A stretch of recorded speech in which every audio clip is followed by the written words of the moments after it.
Graphic design শিখে বর্তমানে ভাই আপনি কি করছেন? অ্যাজ এ গ্রাফিক ডিজাইনার আপনি চাকরি করে মাসে কেমন টাকা ইনকাম করেন? সপ্তাহে আপনি তাহলে কত ঘন্টা কাজ করছেন? আপনি কেন কর্পোরেটে জব করছেন? এই যে ফ্রিল্যান্সিং করে একজন ফ্রিল্যান্সার কত টাকা ইনকাম করতে পারে? গ্রাফিক ডিজাইন শিখে যারা চাকরি করতে চান বা ফ্রিল্যান্সিং করে ইনকাম করতে চান তাদের জন্য 10 মিনিট স্কুল থেকে আমি এএসএম আরিফুজ্জামান এবং আমি কামরুজ্জামান শিশির নিয়ে এসেছি বাংলা ভাষায় সবচেয়ে complete professional graphic design course.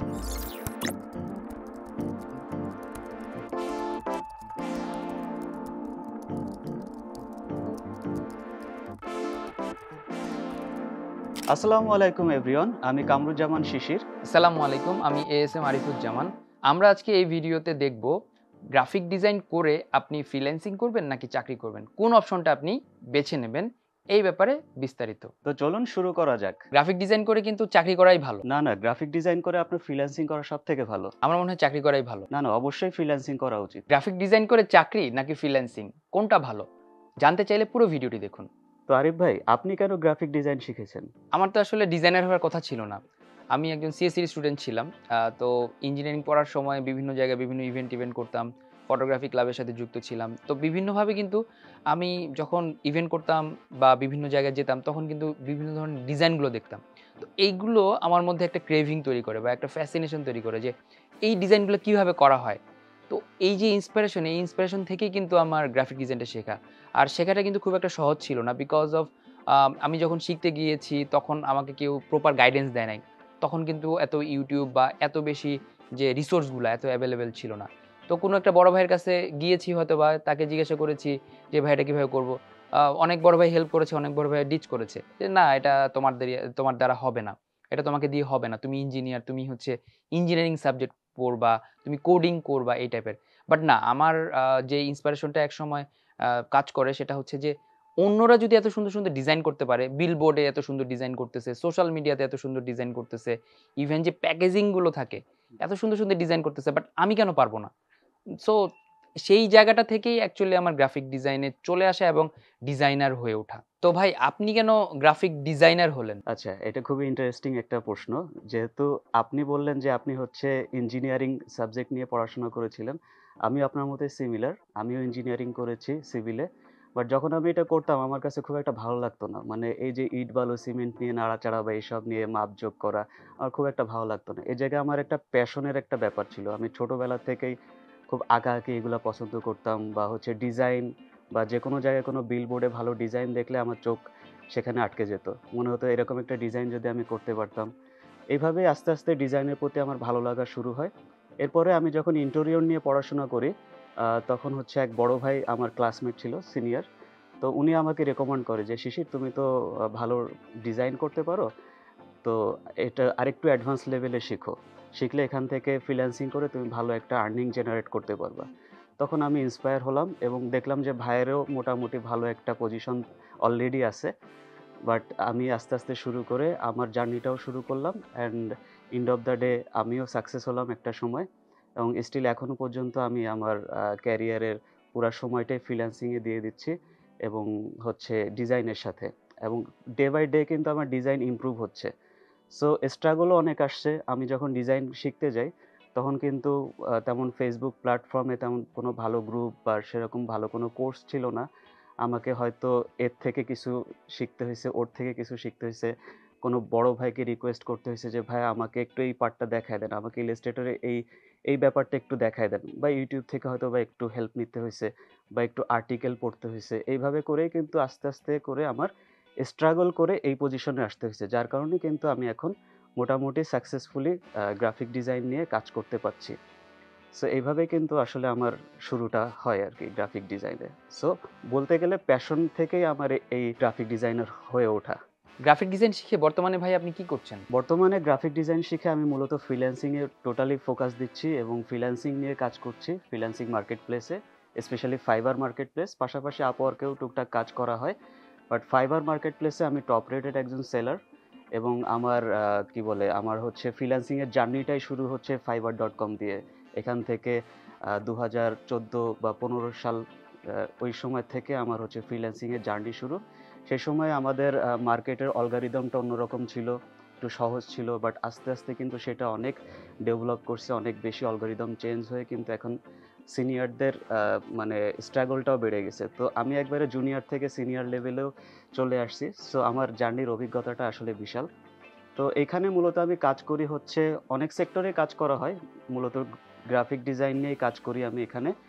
আ সাধারণত দেখা যাচ্ছে লোগো ডিজাইন, ব্র্যান্ডিং এবং হচ্ছে ইলাস্ট্রেশন এগুলো নিয়ে আমার কাজ করা হয়। আর স্পেশালি যে ক্যাটেগরিতে আমি হচ্ছে টপ রেটেড সেটা হচ্ছে মাসকট লোগো ডিজাইন অর্থাৎ ক্যারেক্টার লোগো ডিজাইন। সেটাতেও আমি কাজ করছি বিগত কয়েক বছর ধরে। সো এইভাবে আমার আসলে ফ্রিল্যান্সিং এর শুরুটা এবং এইটা নিয়ে আমি এখনো কাজ করছি। তো আরিফ ভাই, এখন আপনি কি করেন গ্রাফিক ডিজাইন শিখে? অ্যাকচুয়ালি গ্রাফিক ডিজাইন আমি তো অনেকদিন ধরে করছি। গ্রাফিক ডিজাইন এই সুবাদে আমার বিভিন্ন জায়গায় বিভিন্নভাবে কাজ করার সুযোগ হয়েছে। এখন আমি বর্তমানে বাংলাদেশে একটা স্বনামধন্য কোম্পানিতে অ্যাসিস্ট্যান্ট ম্যানেজার হিসেবে কাজ করছি। ক্রিয়েটিভ যেই সেক্টরটা আছে সেটাতে। আ এখানে আমার বিভিন্ন ধরনের কাজ করতে হয়। তার মধ্যে ১ম বা প্রধান যে কাজগুলো থাকে সেটা হচ্ছে সোশ্যাল মিডিয়ার বিভিন্ন রকম পোস্ট ডিজাইন বা পোস্টার ডিজাইন করতে হয়। আর থাকে হচ্ছে আপনার বিভিন্ন ধরনের প্রিন্ট ডিজাইন, গিফট আইটেমের ডিজাইন। তো এই যে কর্পোরেটে অ্যাকচুয়ালি আপনার কাজের যেই এরিয়াটা এটা কিন্তু অনেক বড়। এই পুরা এরিয়াটা নিয়ে আমাকে অ্যাকচুয়ালি কাজ করতে হচ্ছে। আপনি লোগো ডিজাইন দেখা গেল কোনো একটা কোম্পানি আসলো, আমাদের কোম্পানির আন্ডারে সিস্টার কনসার্ন আসলো, সেটার জন্য আমাকে লোগো ডিজাইনও করতে হচ্ছে। সেটার জন্য আমার ব্র্যান্ড গাইডলাইনও বানাতে হচ্ছে।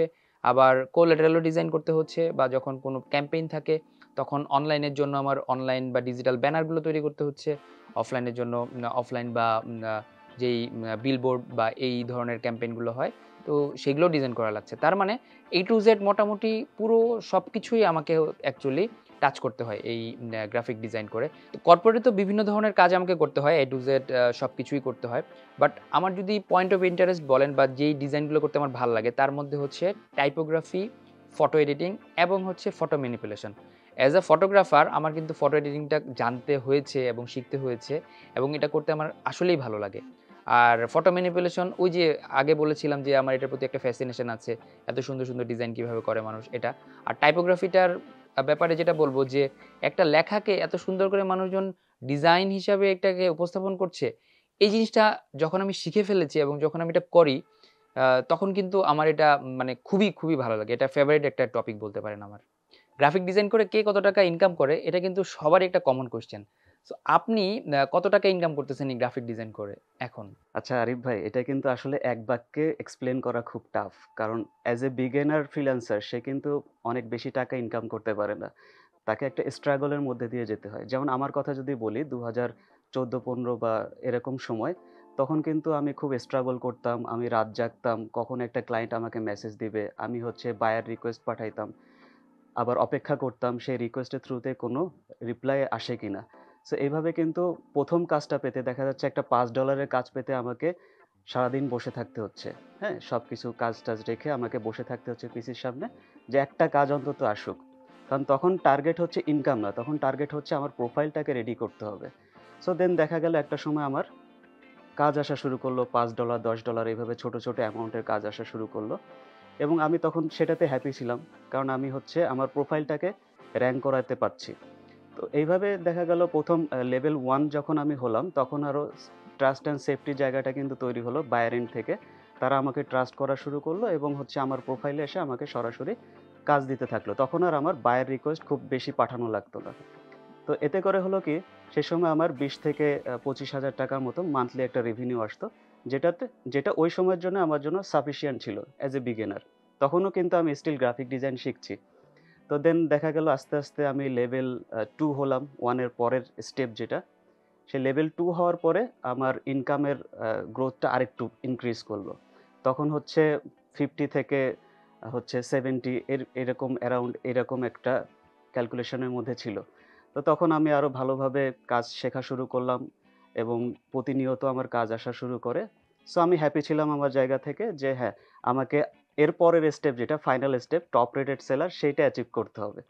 সো এইটা কিন্তু চাইলেই আসলে হয়ে যায় না, হ্যাঁ? সো আপনি একটা জিনিস খেয়াল করবেন টপ রেটেড সেলার কিন্তু বাংলাদেশে বা বহির্বিশ্বে খুব কম। এটা লিমিটেড একটা পারসনকে দেওয়া হয়। তো সেই ক্ষেত্রে আমি সেটার জন্য স্ট্রাগল করছি। সো 20K অর্থাৎ $২০,০০০ যখন আমি আর্ন করলাম মার্কেট প্লেস থেকে, তার ঠিক কয়েক মাস পরে আমাকে টপ রেটেড ব্যাচটা দেওয়া হয়। ঠিক আছে? এখানে কিন্তু নমিনেশন পাওয়ার একটা ব্যাপার থাকে। সো আমি কয়েকবার নমিনেটেড হই বাট ফাইনালি আমাকে টপ রেটেড ব্যাচ দেওয়া হয় 2016 সালে। ঠিক আছে? তো তখন থেকে যে ক্লায়েন্টের থেকে যে হচ্ছে ট্রাস্টওয়ার্দির ব্যাপার সেটা কিন্তু 100 এ 100 হয়ে যায়। সো তখন আমাকে কখনোই ভুলেও আর হচ্ছে বিট করা লাগে না বা হচ্ছে বায়ার রিকোয়েস্ট পাঠানো লাগে না। আমি অলওয়েজ নতুন, নতুন কাজ পাওয়া শুরু করি এবং মাঝে মধ্যে এমনও হয় যে আমি আসলে কাজ নিয়ে পারি না।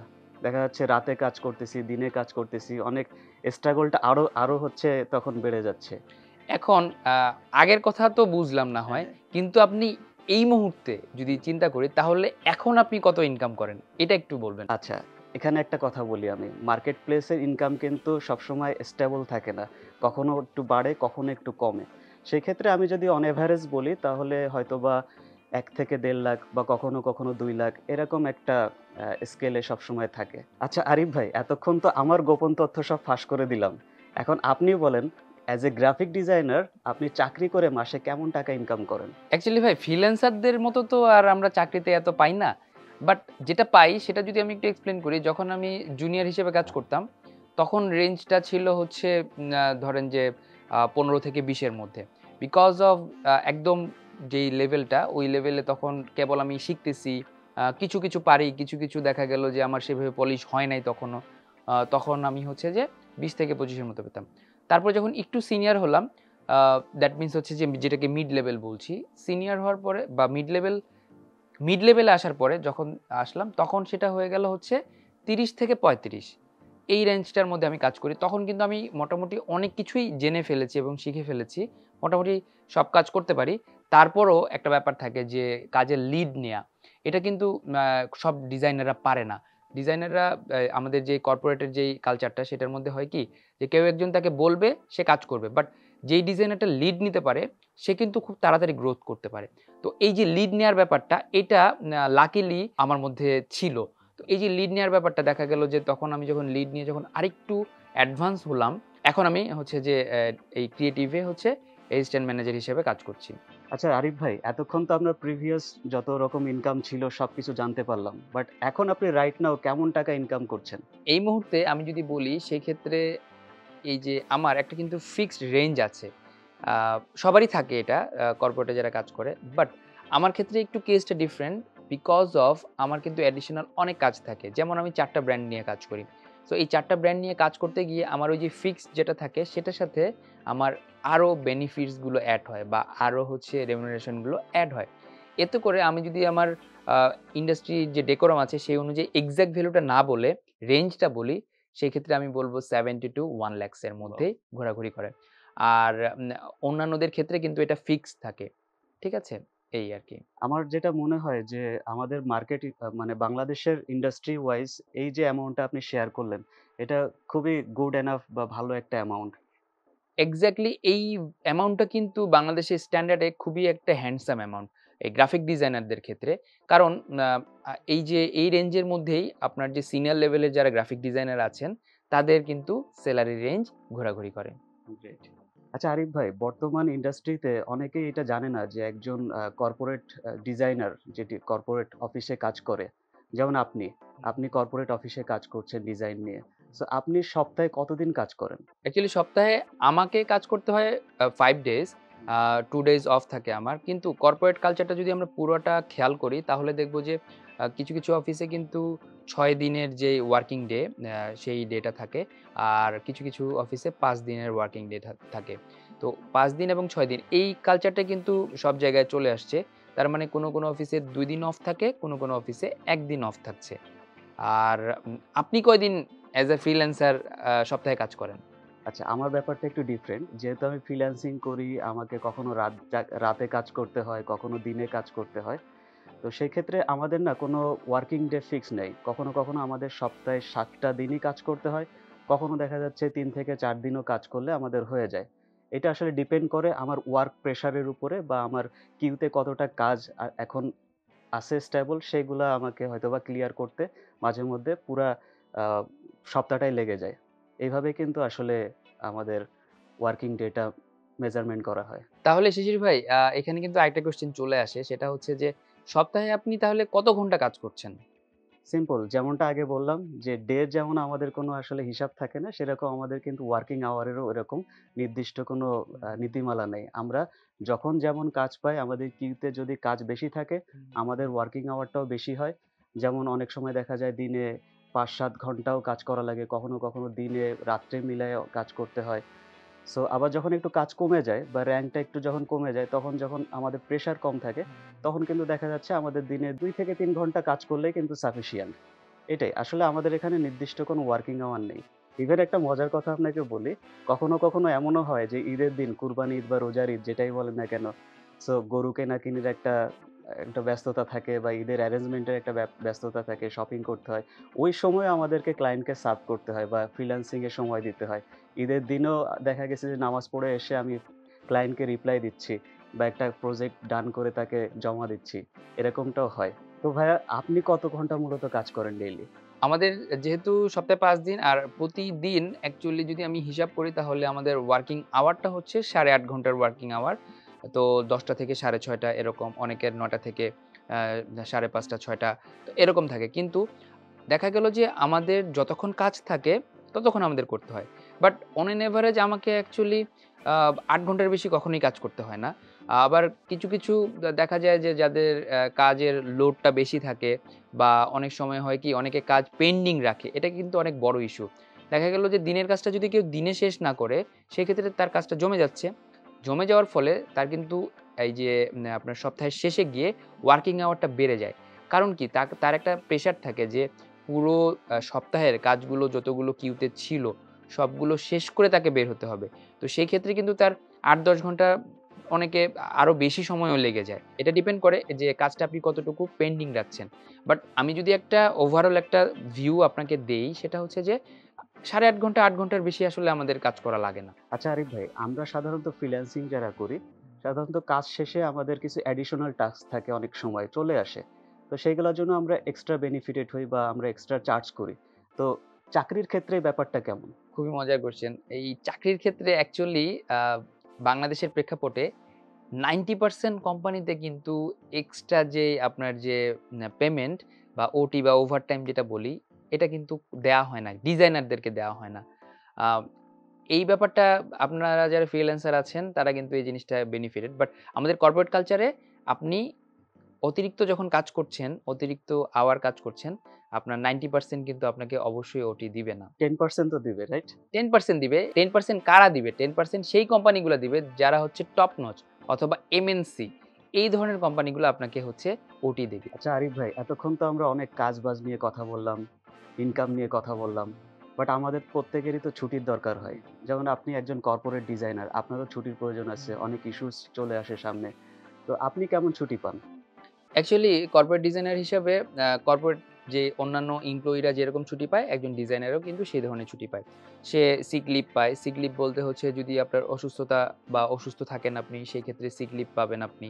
সেটা আপনার 10 to 14 ডেজ এর মতো। তারপর অ্যানুয়াল লিভ আছে। তারপর হচ্ছে আপনার ক্যাজুয়াল লিভ আছে। ক্যাজুয়াল লিভটা হচ্ছে যে ধরেন আপনার কোনো ইমার্জেন্সি অ্যাপিয়ার হলো, হয়তোবা অফিস যাওয়ার জন্য রেডি হয়েছেন, আপনার কোনো ইমার্জেন্সি অ্যাপিয়ার হতেই পারে। তো সেই কারণে আপনি কিন্তু একটা ক্যাজুয়াল লিভ নিতে পারবেন। এছাড়া আর্ন লিভ আছে। আর্ন লিভটা হচ্ছে আপনি যদি 14 ওয়ার্কিং ডেজ টানা কাজ করেন, আপনি আপনার একটা করে আর্ন লিভ জমা হয়। সো এই আর্ন লিভটা আপনি চাইলে কি করতে পারবেন? বছর শেষে গিয়ে কাটাতে পারবেন অথবা এটাকে আপনি ক্যাশ করে নিজের কাছে রাখতে পারবেন বা এটাকে আপনি ক্যাশ হিসাবে ক্যাশ আউট করতে পারবেন। এছাড়া আ যদি আপনি বাবা হন, তার মানে আপনার ছেলে বা মেয়ে বাচ্চা-কাচ্চা যখন হবে, তখন আপনি হচ্ছে প্যাটার্নিটি লিভ পাচ্ছেন। যদি একজন ফিমেল পারসন হয়ে থাকে, ফিমেল ডিজাইনার হয়ে থাকে, সে কিন্তু ম্যাটারনিটি লিভ পাচ্ছে। এছাড়া কিন্তু গভর্নমেন্ট হলিডে যেগুলো থাকে অ্যাজ ইউজুয়াল সবাই পায়, সেটা কিন্তু থাকছেই। তো সব মিলিয়ে কিন্তু বছরে আমরা যারা কর্পোরেট ডিজাইনাররা আছি তারা কিন্তু অনেক আ প্রায় 45 40 এরকম হচ্ছে আমরা কিন্তু ছুটি পেয়ে থাকি।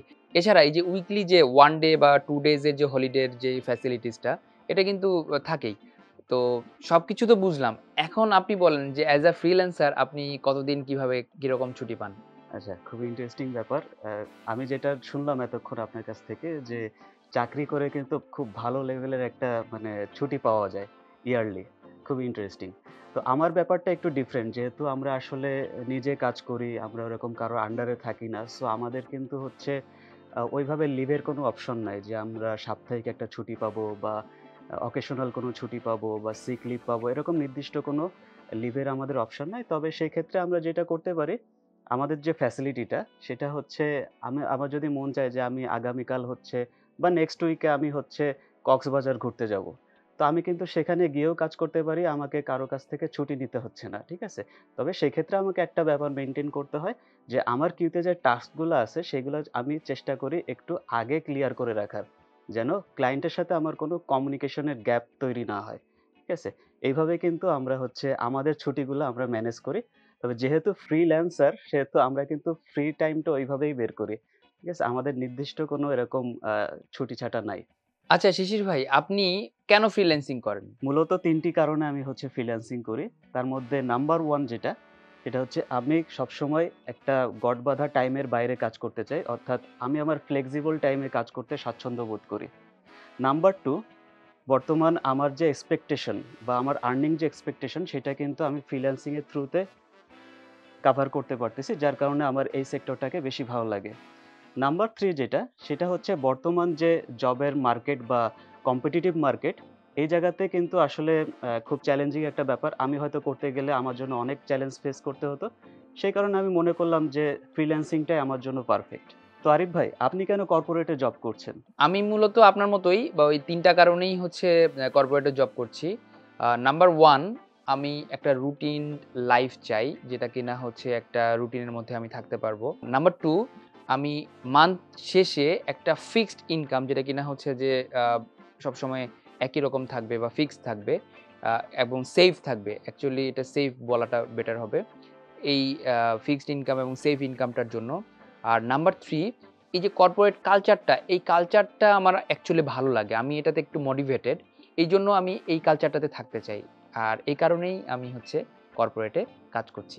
আচ্ছা শিশির ভাই, আমাকে একটা কোয়েশ্চেনের অ্যান্সার দেন। সেটা হচ্ছে যে আ এই যে ফ্রিল্যান্সিং করে একজন ফ্রিল্যান্সার কত টাকা ইনকাম করতে পারে? আচ্ছা, এটা আসলে নির্দিষ্ট করে বলা যায় না। বিকজ হচ্ছে এখানে কিন্তু লেভেলের একটা ব্যাপার থাকে বা স্কিলের একটা ব্যাপার থাকে, অভিজ্ঞতার একটা ব্যাপার থাকে।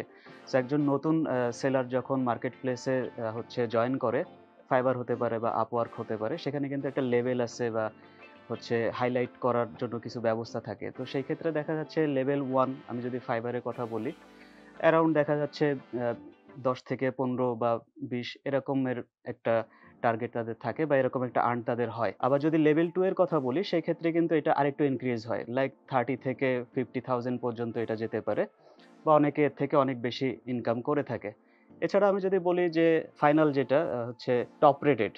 ওকে? সো টপ রেটেডটা কিন্তু হচ্ছে সবার লাস্ট স্টেজ, আর এটা কিন্তু হচ্ছে রিকগনাইজেশন এর একটা জায়গা। তো এই জায়গাতে হচ্ছে ইনকামটা অনেক বেশি বেড়ে যায়। লাইক তার ইনকাম হচ্ছে মাসে ৭০ থেকে ১,০০,০০০ এর উপরে হতে পারে, কখনো ১.৫ লাখ থেকে ২ লাখও হতে পারে। আবার Upwork এর কথা যদি বলি, সেখানেও কিন্তু একজন নতুন সেলার খুব ভালো একটা আর্নিং থাকে না। দেখা যাচ্ছে শুরুতে ১০-১২ হাজার টাকা ইনকাম থাকে। আস্তে, আস্তে লাখের উপরে সেটা চলে যায়। এইভাবেই কিন্তু আমাদের ইনকামটা বর্তমান মার্কেট প্লেসের অ্যালগরিদম অনুযায়ী এটাই হচ্ছে আমাদের স্ট্যান্ডার্ড। এর থেকে অনেকে অনেক বেশি করে, অনেকে অনেক কম করে। আমি যেটা বললাম যে এভারেজ যেটা হয়। তো আরিফ ভাই, আপনার বেলায় এটা আসলে কেমন?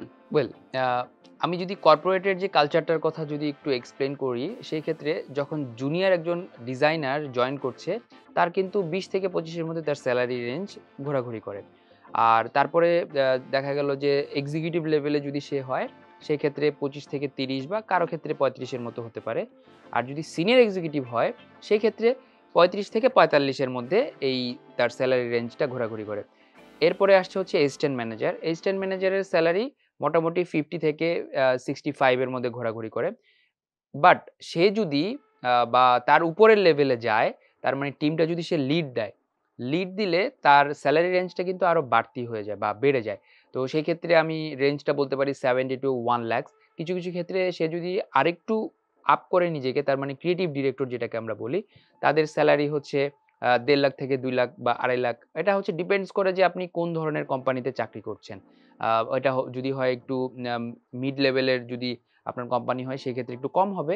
আর যদি টপ নচ বা হচ্ছে এমএনসি টাইপের হয়, সেক্ষেত্রে তাদের সেলারির যে আপনার কারিকুলামটা বা হচ্ছে যে প্যাকেজটা, সেই প্যাকেজটা ভিন্ন হয়ে থাকে। আচ্ছা, তাহলে আপনার কাছে কি মনে হয় যে গ্রাফিক ডিজাইনার হিসাবে চাকরি পাওয়া সহজ নাকি ফ্রিল্যান্সিং করা সহজ? আমার কাছে যেটা মনে হয় যে চাকরি করাটা একদিক দিয়ে সহজ। বিকজ অফ যখন সে একটা আপনার রুটিন লাইফের মধ্যে চলে আসছে, প্লাস হচ্ছে তার যখন গ্রোথটা স্টেপ বাই স্টেপ হচ্ছে এবং মান্থ এন্ডে তার একটা ফিক্সড স্যালারি বা একটা সেফ একটা স্যালারি বা সেফ জোন যেটাকে বলি আমরা, এটা যখন থাকছে তখন কিন্তু সে একটা সেফ ফিল করছে। প্লাস তার একটা জব সিকিউরিটির যেটা ব্যাপারটা থাকে সেটা। আর এদিক থেকে যদি আমি আবার ফ্রিল্যান্সিং এর কথা বলি, সেই ক্ষেত্রে কেউ যদি চায় তার এক্সপেক্টেড ইনকামটা মিট করতে পারছে। তারপর এখানে সে অনেক কিছু শিখতে পারছে। প্লাস আদার্স যে এক্সপেরিয়েন্স গুলা, যেমন বায়ারদের সাথে কাজ করতে গেলে তাদের যে এক্সপেরিয়েন্সটা হয়, ব্যাক অ্যান্ড ফোর্থ হয়, কাজের যে আপনার যে ডেভেলপমেন্ট হয় এটা। আর সবচেয়ে মজার ব্যাপার হচ্ছে যে একজন ফ্রিল্যান্সার কিন্তু চাইলেই সে যে যখন তখন ছুটি-টুটি নিয়ে নিতে পারতেছে। বা দেখা গেল যখন মন চাচ্ছে কাজ করতেছে, যখন মন চাচ্ছে কাজ করতেছে না। বাট আমাদের কর্পোরেটে কি হয়? আমাদের কর্পোরেটে যেটা হয় যে আপনার ওই যে যেই সারা বছরের যে লিভ গুলো থাকে, এই লিভ গুলো বাদে আপনি কিন্তু যেই নরমাল ওয়ার্কিং ডে গুলোতে, এগুলোতে ছুটি নিতে হলে কিন্তু আপনাকে অনেক বেশি কৈফিয়ত দিতে হয়। বা এই কর্পোরেট জগতে আপনার যে লার্নিং এর যে এরিয়াটা, এটা কিন্তু আপনি যখন একটা ব্র্যান্ড নিয়ে কাজ করছেন, তখন কিন্তু ওটার মধ্যেই সীমাবদ্ধ থাকে। হ্যাঁ, এখানে আপনার অনেক কিছু আপনি শিখতে পারবেন কর্পোরেট কালচারে। বাট ওই যে একটা এরিয়া কিন্তু সিলেক্টেড। বাট ফ্রিল্যান্সিং এর ক্ষেত্রে আমার যেটা মনে হয় যে আম আ এই যে এরিয়াটা অনেক ভাস্ট। সে অনেক কিছু করতে পারে। অনেক, অনেক তার অপরচুনিটি কিন্তু এখানে রিভিল হয়। আমি তো আমারটা বললাম। এখন আপনার এই ব্যাপারে কি মনে হয়? আচ্ছা, আমার যেটা মনে হয় এখানে ফ্রিল্যান্সিং এবং জব মার্কেট ২ টাই মোটামুটি ভালো। তবে সেই ক্ষেত্রে আমি অ্যাজ এ ফ্রিল্যান্সার হিসাবে আমি যে ফ্যাসিলিটিস গুলা পাই যে যখন তখন আমি লিভ নিতে পারি, যখন তখন ট্রাভেল করতে পারি যে সুবিধাটা হয়। আর আর্নিং এর যে ব্যাপারটা, আমি আমার এক্সপেকটেশন আর্নিং টা কখনো, কখনো ক্রস করে যাই। তো এই জিনিসটা ভালো লাগে ডেফিনিটলি। তবে একটা জিনিস ইস্যু হয় সেটা হচ্ছে ওয়ার্ক লাইফ ব্যালেন্স, যেটা হচ্ছে আপনারা পেয়ে থাকেন যারা জব করে। যে তাদের একটা ঘুমানোর নির্দিষ্ট সময় থাকে, খাওয়ার নির্দিষ্ট সময় থাকে বা রাত জাগতে হয় না। এই ব্যাপারগুলো আবার আমরা মিস করি। সো জব মার্কেটটাও এদিক থেকে অনেক ভালো। এবং পাশাপাশি আরেকটা যেটা হয়, আপনারা ছুটিটা একটা নির্দিষ্ট দিনে নিতে পারেন। এটার জন্য আপনাদের কাজ ওইভাবে অ্যা ইন্টারাপ্ট হয় না। সো আমাদের ক্ষেত্রে একটু সমস্যা হয়। অ্যাকচুয়ালি শিশির ভাই, একটা ব্যাপার কি জানেন? যে গ্রাফিক ডিজাইনার হিসাবে কর্পোরেটে এই যে হুটহাট চাকরি পেয়ে যাওয়া, এটা কিন্তু খুব একটা সহজ ব্যাপার না। দেখা গেল কেউ একজন গ্রাফিক ডিজাইন শিখলো, আপনার সে একটা সিভি বানালো, সে সাবমিট করলো আর চাকরি পেয়ে গেল। ব্যাপারটা কিন্তু এতটা সহজ না। আচ্ছা, বিষয়টা যদি ফ্রিল্যান্সিং এর ক্ষেত্রে হয় তো আমি বলব যে আমাদেরও কিন্তু শুরুটা অনেক স্ট্রাগল এর। দেখা যাচ্ছে একটা $৫ থেকে $১০ এর একটা জবের জন্য বা একটা প্রজেক্টের জন্য আমাদের দিনের পর দিন অপেক্ষা করতে হয়। এই জিনিসটা কিন্তু আবার জবের ক্ষেত্রে হয় না। সো ২ টা জায়গাতেই আমার মনে হয় চ্যালেঞ্জিং আছে। চাকরি করতে গেলে কি, কি সুবিধা হয় সেটা তো আমরা এতক্ষণ জানলাম। বাট সমস্যাও তো অবশ্যই আছে। এই ক্ষেত্রে আপনার কি ধরনের স্ট্রাগল ফেস করতে হয়? চাকরির ক্ষেত্রে যদি আমি বলি, আমাদের ১ম যেই প্রবলেমটা হয় সেটা হচ্ছে যে দেখা গেল যে আমি এক ধরনের ডিজাইন করেছি।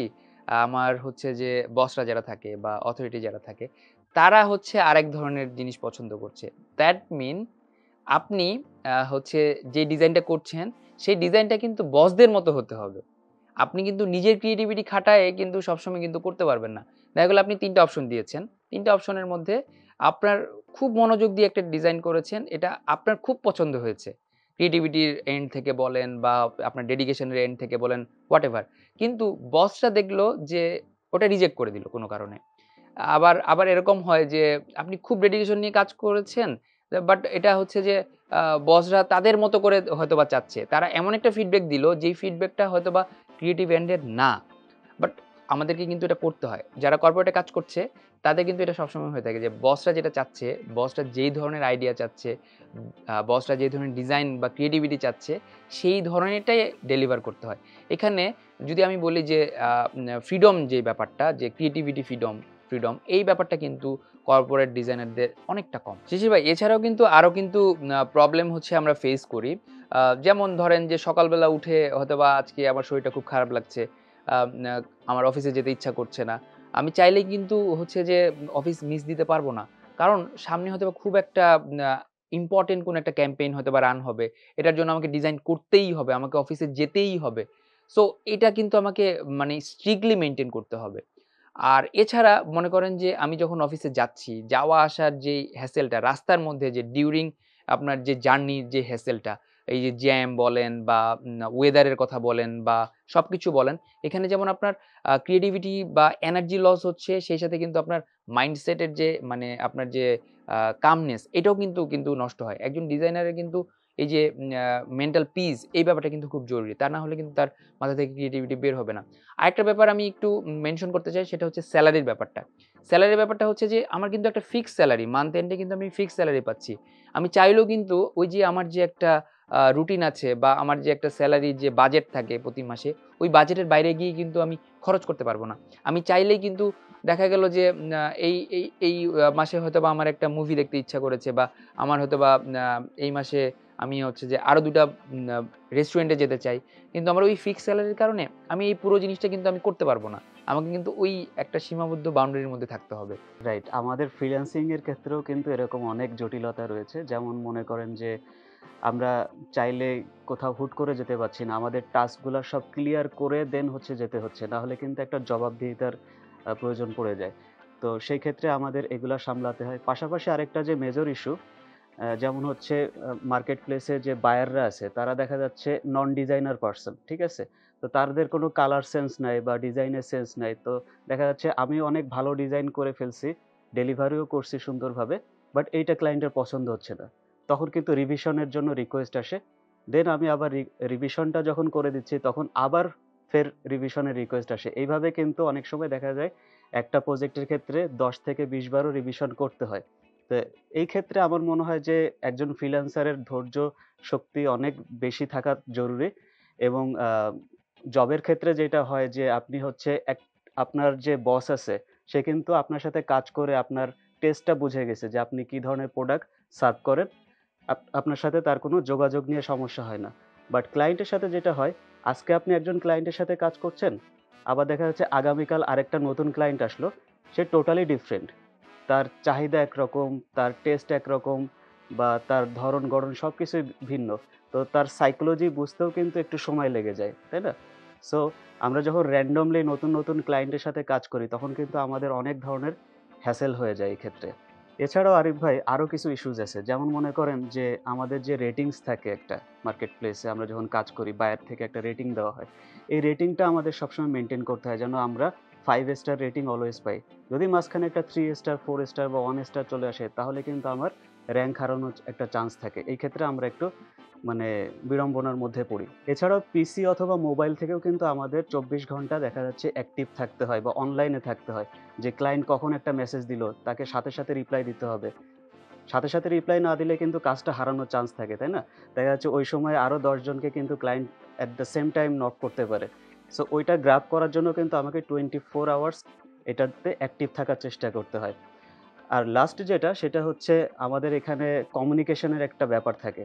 যেমন বেশিরভাগ বায়ারই কিন্তু ইউরোপ আমেরিকান। তাদের ল্যাঙ্গুয়েজ বা তাদের ব্যাপারটা কিন্তু ডিফারেন্ট। তো সেই ক্ষেত্রে দেখা যায় বিগিনার হিসাবে যারা ফ্রিল্যান্সার বা আমার বিগিনিং এর কথাও যদি বলি, তখন কিন্তু আমরা ওইভাবে কমিউনিকেশনটা বেটার ওয়েতে করতে পারতাম না। আস্তে কমিউনিকেশন করতে হয়তো এখন ভালো পারি। বাট মেক্সিমাম নতুন যারা আছে তারা দেখা যাচ্ছে কমিউনিকেশনের জায়গাটাতে সমস্যায় পড়ে। দেখা যাচ্ছে ক্লায়েন্ট একটা ব্রিফ করছে বাট ব্রিফটা পড়ার পরে আমি আসলে বুঝতে পারতেছি না যে কি বুঝাচ্ছে।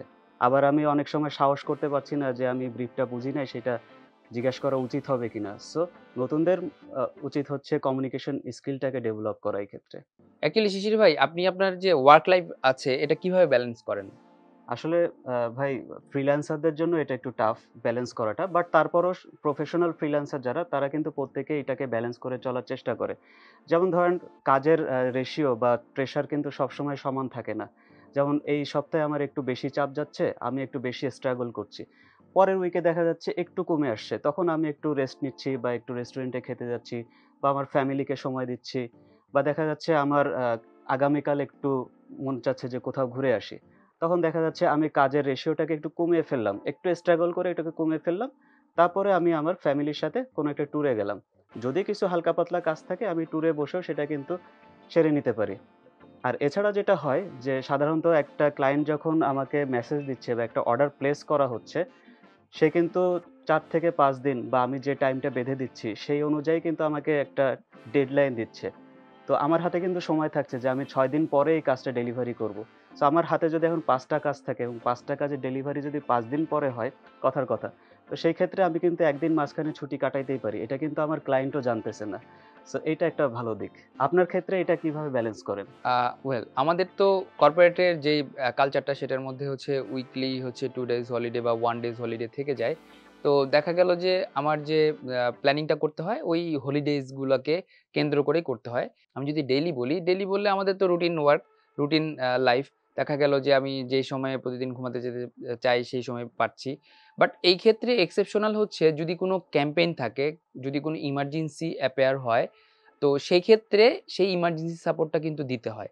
সেটা হতে পারে রাতের বেলা, হতে পারে কোনো হলিডেজে, হতে পারে দেখা গেল কোনো অফ ডেতে, আ এটা হতেই পারে। অথবা আমি কোথাও ঘুরতে গিয়েছি, সেই ক্ষেত্রে হতে পারে।